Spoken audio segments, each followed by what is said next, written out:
오늘 우리에게 주시는 하나님 말씀은 에베소서 1장 11절에서 14절 말씀입니다.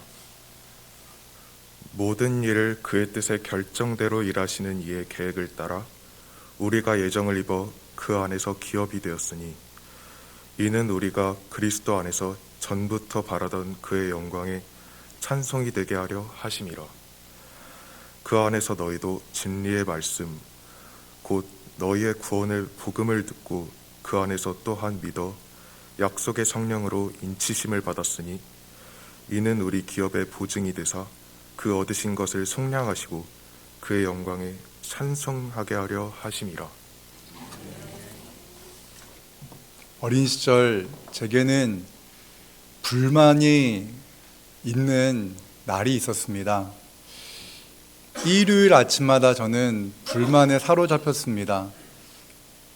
친구들은 다 들에서 냇가에서 노는데 저는 교회에 나가야 됐습니다. 제일 재미있는 만화 프로가 하는 시간에 딱 맞춰서 자리에서 일어나서 교회에 가야 했습니다. 왜 나는 교회 다니는 집에서 태어나서 일요일에 놀지 못할까? 이것이 저는 참 답답하고 화가 났었습니다.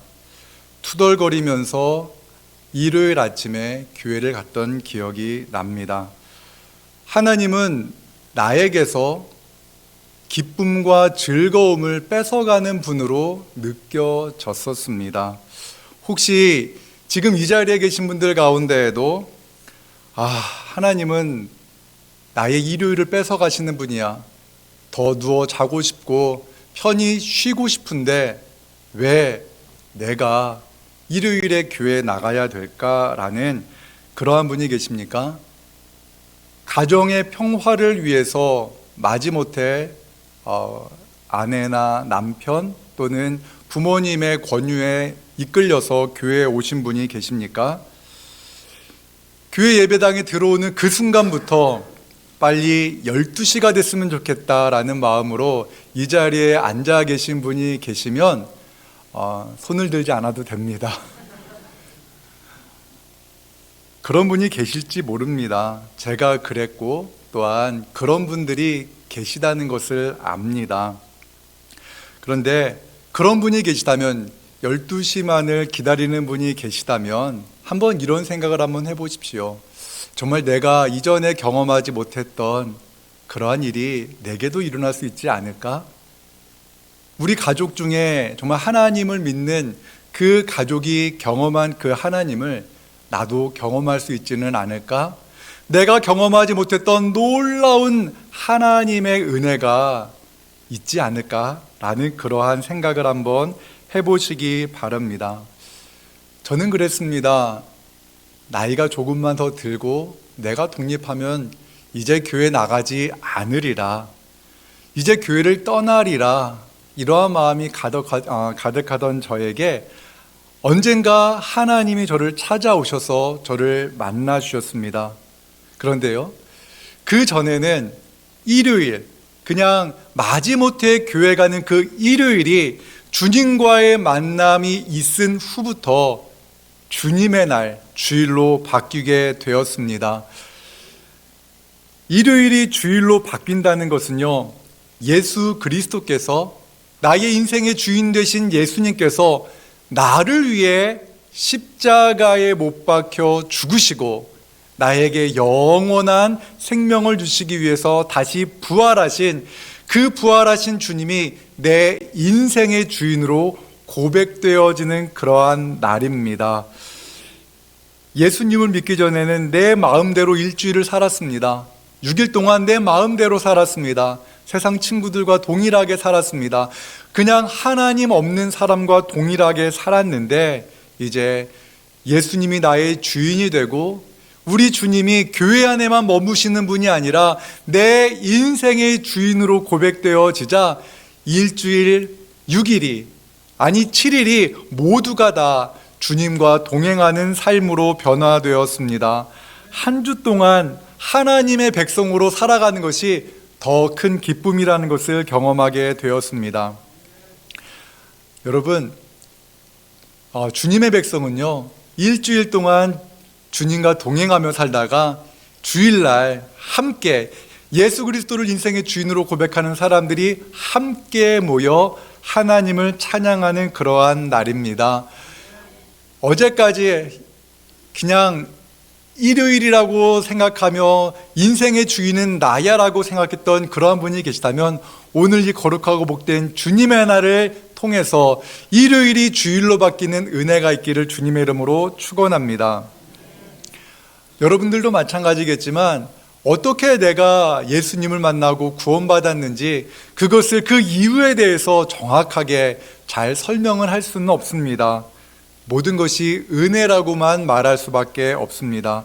사도 바울 역시 자신이 하나님을 만나서 구원받은 것이 하나님의 은혜였다라고 고백을 합니다.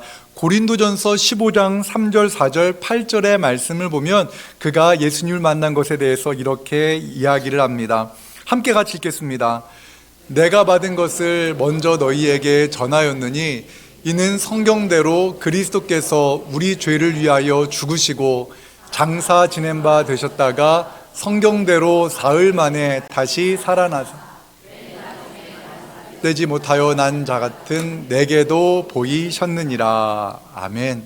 사도 바울은요, 분명히 예수 그리스도가 예수님이 죽은 것을 그는 소식을 통해서 알고 있었습니다.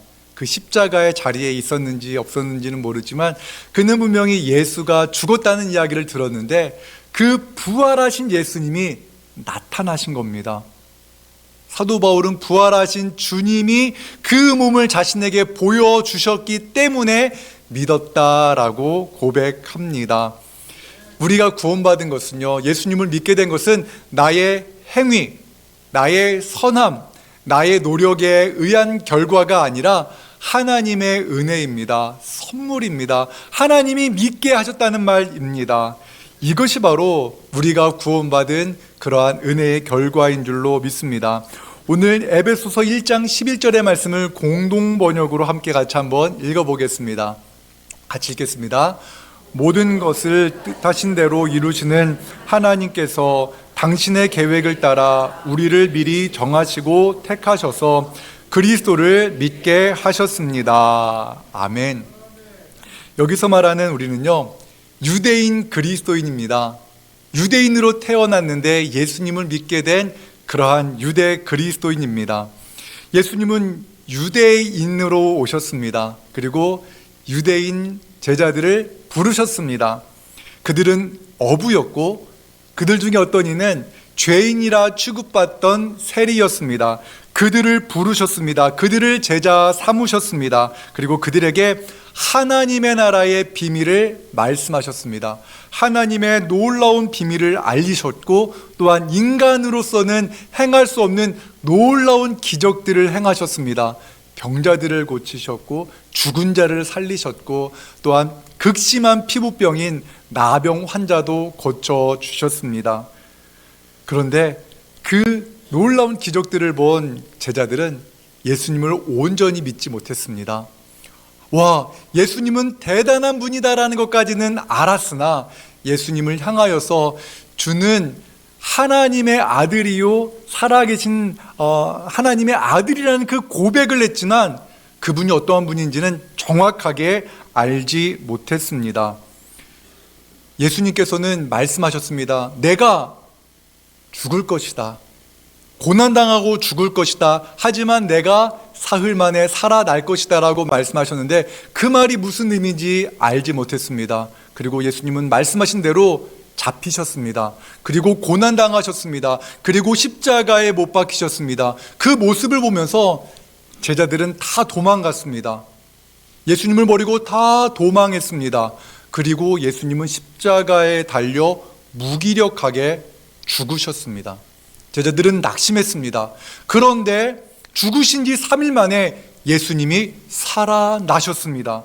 놀라운 일이 벌어진 겁니다. 분명히 공개 처형을 당하시고 분명히 장사 지낸 바 되셨는데 죽으셨던 예수님이 살아나신 겁니다. 살아나신 예수님을 보면서 제자들은 생각했습니다.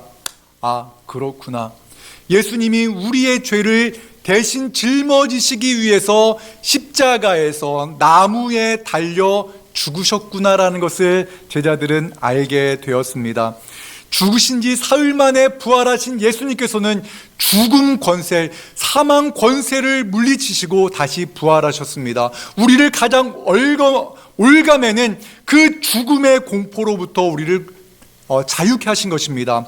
그리고 그 살아나신 예수님을 본 제자들은 복음의 진리를 이렇게 아주 명확하게 설명합니다. 요한복음 3장 16절과 17절의 말씀을 우리 함께 같이 읽겠습니다. 하나님이 세상을 이처럼 사랑하사 독생자를 주셨으니 이는 그를 믿는 자마다 멸망하지 않고 영생을 얻게 하려 하심이라. 하나님이 그 아들을 세상에 보내신 것은 세상을 심판하려 하심이 아니요 그로 말미암아 세상이 구원을 받게 하려 하심이라. 아멘. 하나님께서 독생자 예수님을 보내주셨습니다. 그리고 예수님을 믿으면 영생을 얻습니다. 죽음을 이기신 예수 그리스도를 나의 인생의 주인으로 고백할 때 영원한 생명을 얻게 되는 그 놀라운 비밀을 알게 되었습니다. 세상을 구원하시는 하나님의 사랑을 믿게 된 것입니다. 이것이 바로 복된 소식, 복음입니다. 오직 설명할 수 없는 하나의 단어로 내가 구원받은 것을 설명할 수밖에 없습니다. 은혜입니다. 내가 구원받은 것은 은혜입니다 라고 말할 수밖에 없었습니다. 또한 내가 구원받은 것은 하나님의 계획하심이 있었다, 하나님의 예정하심이었다 라고 고백할 수밖에 없습니다. 사도 바울이 그렇게 고백합니다. 에베소서 1장 12절의 말씀 새번역 성경으로 함께 같이 읽습니다. 그것은 그리스도께 맨 먼저 소망을 둔 우리로 하여금 하나님의 영광을 찬미하는 사람이 되게 하시려는 것이었습니다. 아멘. 하나님이 우리를 구원하신 이유는 무엇입니까? 하나님을 찬송하게 하려는 것입니다. 하나님을 찬송하기 위해서, 하나님의 그 사랑과 은혜를 찬송하기 위해서 우리를 구원하신 겁니다. 사랑하는 여러분, 우리가 하나님을 찬양할 때, 우리가 이렇게 예배당에 나와서 아니면 우리가 살아가면서 하나님을 묵상하며 하나님을 찬양할 때 그것이 무엇이 됩니까? 그것이 예배가 됩니다. 그리고 우리가 우리에게 행하신 놀라운 예수님의 은혜를 사람 앞에서 찬양할 때, 하나님을 칭찬할 때, 하나님을 높여드릴 때 그것이 무엇이 됩니까? 그것이 바로 전도가 됩니다. 아직 구원받지 못한 사람에게 내가 받은 하나님의 크고 놀라운 영광, 그 놀라운 은혜를 자랑할 때 그것이 복음 전도가 된다라는 것입니다. 하나님을 모르는 사람에게 찾아가서 하나님이 내게 베푸신 은혜를 고백하고 하나님이 나에게 행하신 일들을 고백할 때 복음 전도가 이루어지고, 하나님을 찬양할 때 어떠한 일이 벌어집니까? 교회가 시작됩니다. 그리고 새로운 그리스도인이 생겨납니다.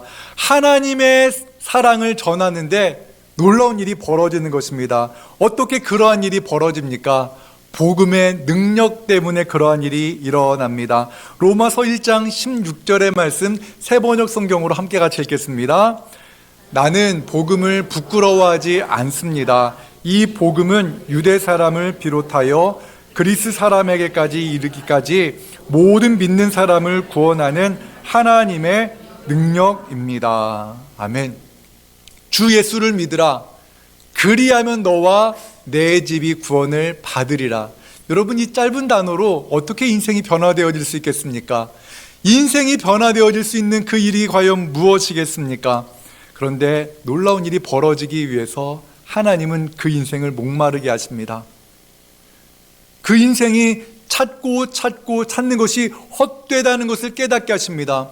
돈을 따라가던 사람의 인생에 그 물질의 어려움으로 인해서 인생의 곤고를 경험하게 하십니다. 아무리 돈을 많이 가졌음에도 불구하고 만족하지 못한 채 허무하게 살아가던 그 인생을 찾아가십니다. 그리고 그에게 복음을 들려주십니다.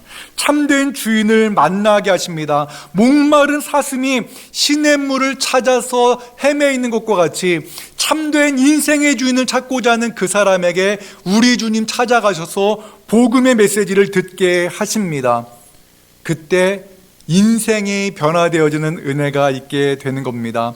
화려한 언변에 의해서 사람이 변화되어지는 것이 아니라 복음이 가지고 있는 그 능력에 의해서 인생이 변화되어지는 줄로 믿습니다. 더 나아가 사람을 죄에서 구원하는 그 능력은 성령의 능력 때문입니다. 죽은 자 가운데서 예수 그리스도를 살리신 분은 바로 성령님이십니다. 죽은 자를 살리실 수 있는 그 성령의 능력이 인생에 헛되고 헛되다라고 느끼며 괴로워하는 그 인생에게 찾아가셔서 그에게 참된 주인을 만나게 하시는 것입니다. 로마서 8장 11절의 말씀 함께 같이 읽겠습니다. 예수를 죽은 자 가운데서 살리신 이의 영이 너희 안에 거하시면 그리스도 예수를 죽은 자 가운데서 살리신 이가 너희 안에 거하시는 그의 영으로 말미암아 너희 죽을 몸도 살리시리라. 아멘. 복음에는 하나님의 능력이 나타납니다. 이 능력은 사람에게서 나오는 것이 아닙니다. 우리를 창조하신 그 창조의 능력입니다. 하나님의 말씀으로, 하나님은 말씀으로 천지를 창조하셨는데 천지를 창조하신 말씀이 우리 안에서 역사하면 우리 안에서 새로운 창조가 일어납니다. 놀라운 변화가 일어납니다. 죽은 자 가운데서 예수 그리스도를 살리신 그 성령의 능력이 우리 안에 임하실 때 우리의 인생에 놀라운 변화가 일어나는 겁니다. 사랑하는 여러분, 여러분의 인생 가운데 나는 정말 가능성이 없어, 날마다 낙심하고 절망하고 어떤 때는 내가 무언가 성공해서 조금 만족하면서 그래 나는 되는 사람이야 라고 잠깐 기뻐했다가 이내 실패해서 낙심하고 내 인생은 왜 그래, 내 인생은 왜 이 모양이야 라면서 절망하는 분이 계십니까? 그것은 죄의 노예로 사로잡혀 있기 때문에 그렇습니다. 그러한 분이 계시다면 이제 주인을 바꾸셔야 됩니다. 주인을 바꿀 때 놀라운 하나님의 은혜가 일어납니다. 그런데 놀라운 것은요, 그렇게 주인이 바뀌어지는 능력이 어떻게 이루어지는가? 사도 바울은 이렇게 말합니다. 에베소서 1장 13절의 말씀 우리말 성경으로 함께 같이 읽겠습니다. 그리고 여러분도 그리스도 안에서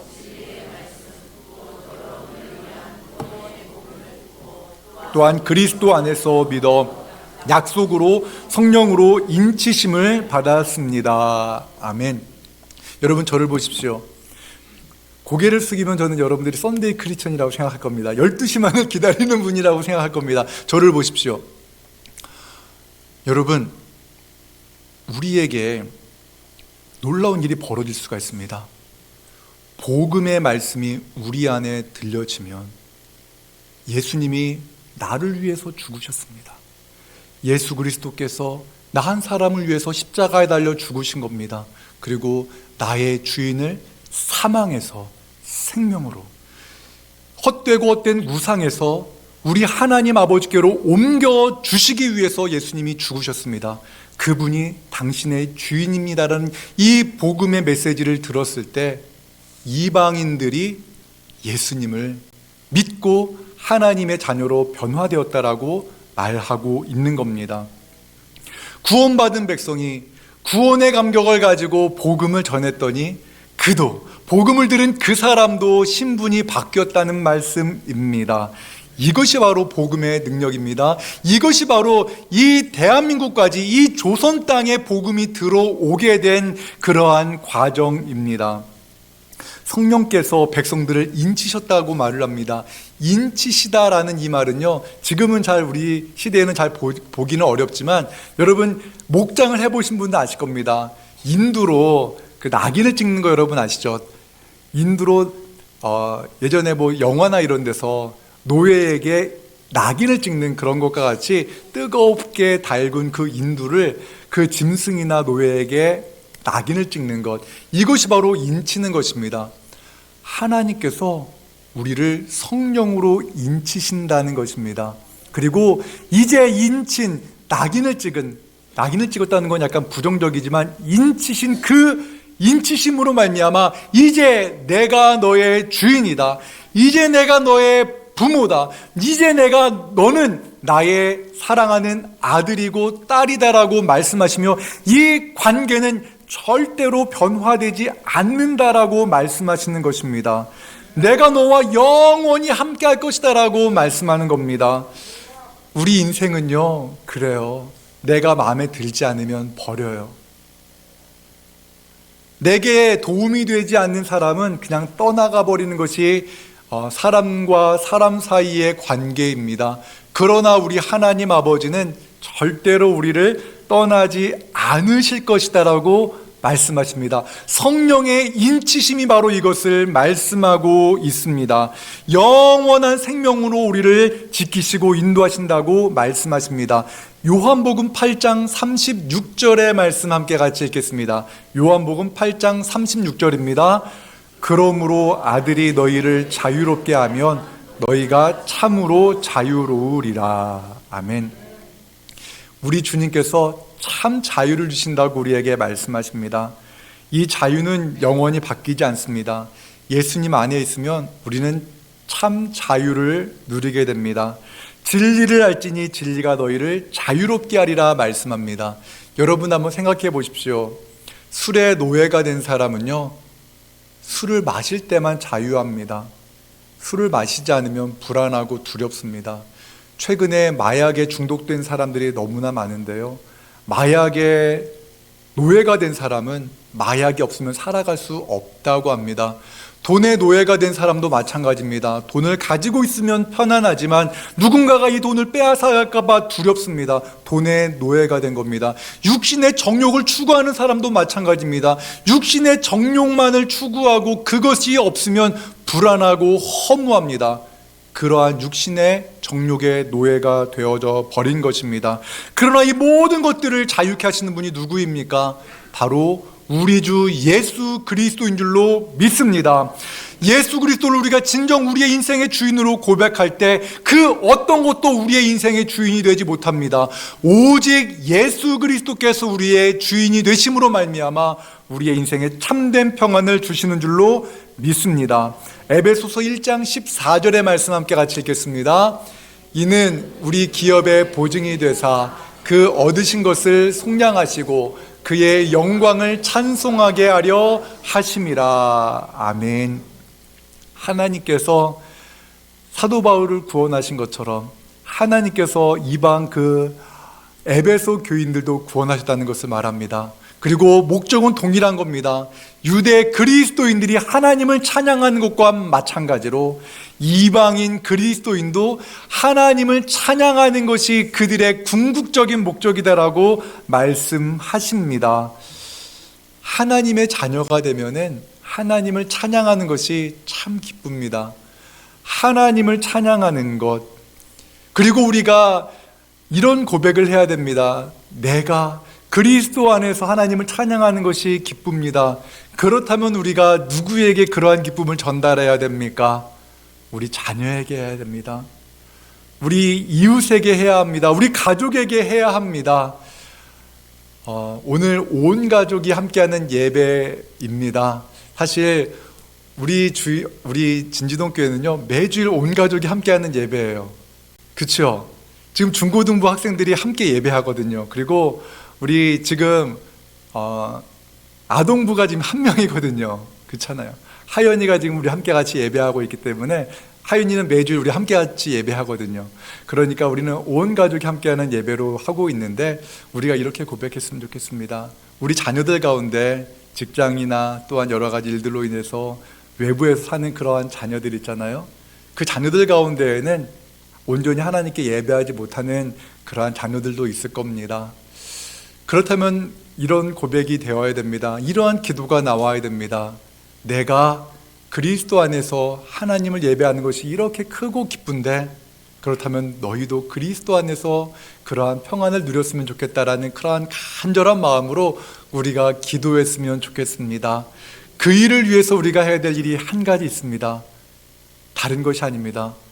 그리스도 안에서 누리는 그 큰 기쁨이 내 안에서 차고 흘러 넘쳐야 됩니다. 너무나 좋은 것, 사랑하는 자에게 안전하고는 못 버티잖아요. 그렇죠? 그래서 여러분, 우리 진지동 교회에서 드리는 예배가 너무나 좋아서 사랑하는 자녀들에게, 그래, 사랑하는 아들아, 사랑하는 딸아, 또한 사랑하는 당신, 우리 함께 같이 예배하자는 이 마음이 우리 안에 가득해지기를 원합니다. 예수 그리스도의 은혜가 우리 안에 흘러 넘칠 때, 우리가 하나님을 찬양할 때, 이 찬양의 고백이 우리의 삶의 자리 가운데서 자연스럽게 흘러나오게 될 것입니다. 사랑하는 여러분, 이 자리에 계신 분들 가운데 방금 전까지 그냥 일요일로 여러분들이 이 자리에 나온 분이 계십니까? 일요일날 1시간 내 할 바 다 했다 라는 마음으로 예배는 오직 이 1시간 예배하는 것으로 다 끝나고 하나님과 관계없는 삶으로 살아가던 분이 계십니까? 그렇다면 이제 주인을 바꾸십시오. 우리의 인생의 주인을 바꾸어야 합니다. 우리 하나님은 우리와 함께 하십니다. 우리를 지금 얽어매고 있는 그 주인, 우리의 인생의 주인이 누구입니까? 무엇입니까? 돈입니까? 아니면 우리의 육신의 정욕입니까? 아니면 우리가 추구하는 헛되고 헛된 것입니까? 우리의 인생의 주인을 바꿀 때 진정한 자유를 누리게 될 것입니다. 사랑과 은혜 하나님 감사합니다. 이제 우리가 주님 안에서 새로운 삶을 살아가기 원합니다. 우리의 자녀들도, 우리의 배우자도, 우리의 사랑하는 손자녀들도 그런 삶을 살아가게 하여 주시옵소서. 오직 예수 그리스도 안에 진정한 생명과 자유가 있음을 믿습니다. 그 자유와 평안을 누리며 하나님의 자녀로 살아가게 하여 주시옵소서. 세상에서 힘겨운 시간을 보내다 이 자리에 나온 분들이 많습니다. 하나님, 내가 너와 영원히 함께하노라 말씀하여 주시고 힘주시고 위로하여 주셔서 하나님께서 맡겨주신 삶, 하나님과 동행하며 승리하게 하여 주시옵소서. 하나님을 찬양하는 기쁨이 내 안에서 있게 하시고 하나님을 찬양하는 삶을 우리 직장에서, 우리 이웃과의 관계 속에서 살아내게 하여 주시옵소서. 이 모든 간구 우리 구주 예수님의 이름으로 기도하옵나이다. 아멘.